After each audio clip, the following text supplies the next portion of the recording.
Oh boy, Whitey here to talk about the bad science. Oh man, that was dumb the first time I said it, still dumb now. Where did my eraser go? Literally everything about this is just a failure. It's almost as if someone in the universe is telling me, don't make this video, Adam. Alright, so as you could probably tell, I took a shower, finally.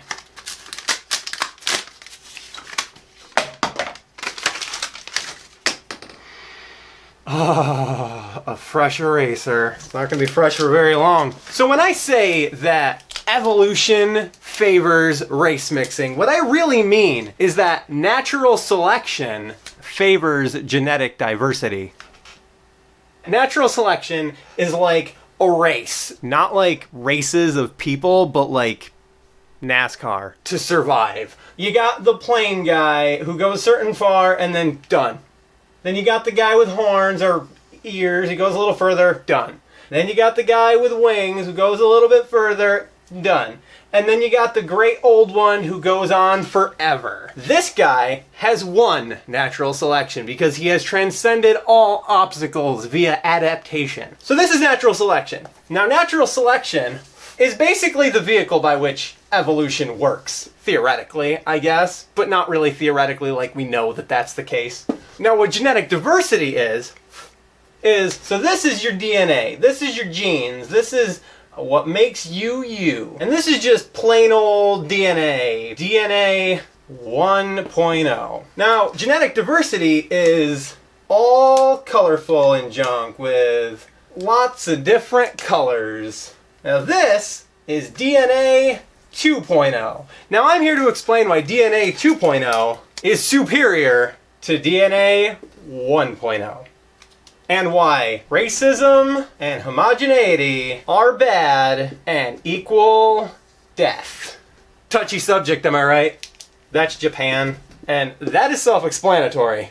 Genetics is a very complicated subject. Pretty much everything you were taught in high school, or middle school even, are sort of guidelines. The way they gave you examples with dog pedigrees, how if you mix these dog breeds, you're guaranteed to get this breed, but the problem is you don't always get that breed when you mix the other two breeds. Sometimes you get some crazy mutant with 2 tails and 3 legs. But we're not talking about dog breeds, we're talking about humans. And even in the realm of humans, like DNA really is not simple. The more genetic diversity is, the more traits there are from this, and this. But we're just going to simplify our argument. We're not going to include athleticism, or intelligence, or height, or weight, or any of that stuff. We're just going to look at predispositions for diseases, because that's a simple one to wrap your head around. These are not going to be correct identifications, like I'm not going to be putting the right predispositions in the right group necessarily. I mean, I might accidentally do it, but I'm not trying to be precise, I'm trying to illustrate a point. So you have 2 groups. Again, these are not actually white people and black people, these are just 2 groups for the sake of example. Now, group 1 has a genetic predisposition for heart disease and a genetic defense against diabetes. Group 2 has a genetic defense against heart disease and a genetic predisposition to diabetes. Now, if you mix someone from group 1 with someone from group 1, you will get someone from group 1. They will have a genetic predisposition to heart disease and a genetic defense against diabetes. If you mix someone from group 2 with someone from group 2, same thing. They will have a genetic predisposition to diabetes and a genetic defense against heart disease. So this is what quote-unquote race purity does, is it just maintains the status quo. These people and all of their children are going to have the same genetic predispositions as their parents and their grandparents, etc. And these people are gonna have the same genetic predispositions, good and bad, as their parents and their grandparents, and so on and so forth. Now what you get when you race mix someone from group 1 with someone from group 2 is you get somebody who is a blend. You get all possibilities that can emerge from these 2 combinations. So let's say, hypothetically, these 2 people had 5 children. 2, 3, 4, 5. All of them a blend of groups 1 and groups 2. Now, you can have the bad blend, quote unquote, which has predispositions to both diseases. So they have a increased risk of heart disease and an increased risk of diabetes, and no defenses to either. Next, you have somebody who is just like group A. They have predisposition to heart disease and a protection against diabetes. Then you have somebody in the middle who has nothing. They're neither one. It just all cancels out. They have no inclinations towards anything, no defenses and no predispositions to any diseases. Then you have somebody who's the reverse of this guy, who has a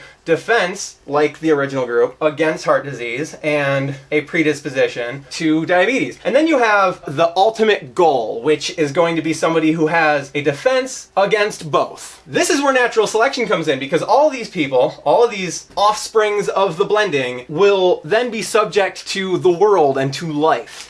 What's going to happen is the two groups that are most likely to survive is the person who has neither a defense nor anything, and then the person who has both. The rest of them, they're going to get weeded off because they're going to develop diseases. They're more likely to develop diseases. This one is just has no chance. These two have the same chance as their parents, but then these two are the most likely to survive and to procreate and create the humanity 3.0.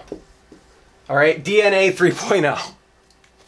Now you may be wondering, how do these different traits come about? How does one group develop a defense against this and a predisposition to that? Well, predispositions kind of just happen randomly. It's just two people come together with nothing, and then they have like just regular old DNA 1.0, and then their child has DNA like 1.2 or something. This thing right here just came out of nowhere. They're like, wait, what is that? We don't know. So this is going to be like your likeliness to develop a disease. Arguably, that's also going to be where that's where your defenses against diseases are also going to come from, the same mutations. But then, how do you get from here to this being the entire group? So this is like everybody, and then this is just one person. But let's say, hypothetically, you have two groups of people who live on a really big island. Let's call that big island a continent. So you have this big continent with one group of people, and then a massive earthquake creates a deep fissure down the middle, and nobody can get from one side to the other. So now you have group 1 and group 2. On side 1, there's all of this vegetation. Berries and vegetables and all sorts of high sugar foods. And then on side 2, you have animals, but not really much vegetation.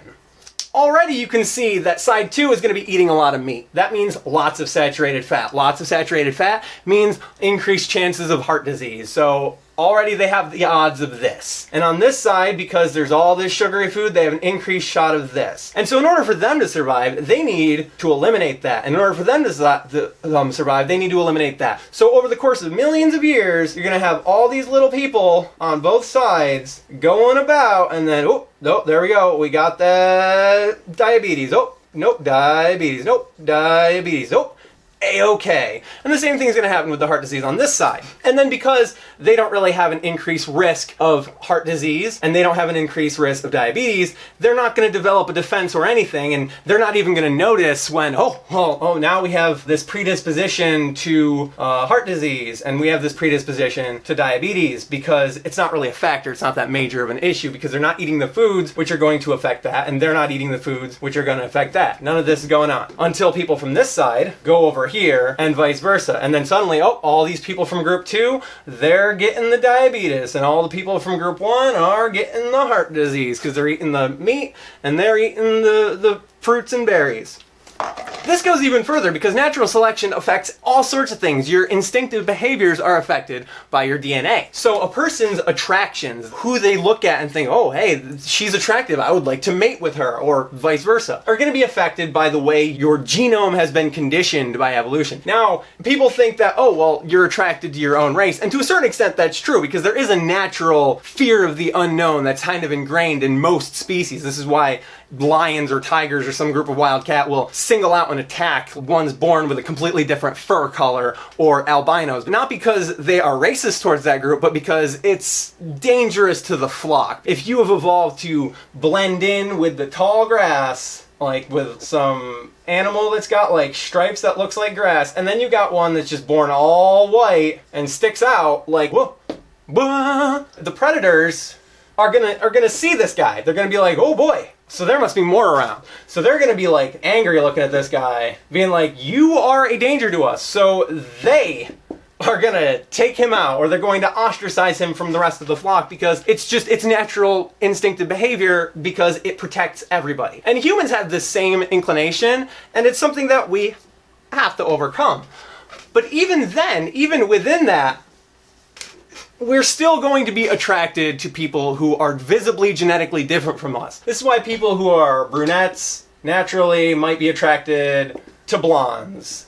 It's the same thing, it's just a much smaller example. And once you overcome this genetic predisposition to ostracization and hatred even, then there's just more room for the love, and bigger differences are going to become attractive to groups that are much more different than each other. So there you have it. They're conflicting adaptations. One is for survival, one is for genetic diversity, which, as I previously stated, is very healthy. Natural selection favors genetic diversity. And this is how I've explained it. Thank you for watching. Be sure to give this video a like if you agree with me. Give it a like anyways if you disagree with me, because I don't care. Leave a comment below if you agree with me. Leave a comment below if you don't, because I don't care. And subscribe for more, and follow me on the bird and the Instagram camera thing at Here's Jolly. I'm planning on getting an actual end screen and an intro so that I don't have to do all that stuff, but in the meantime, smiley face.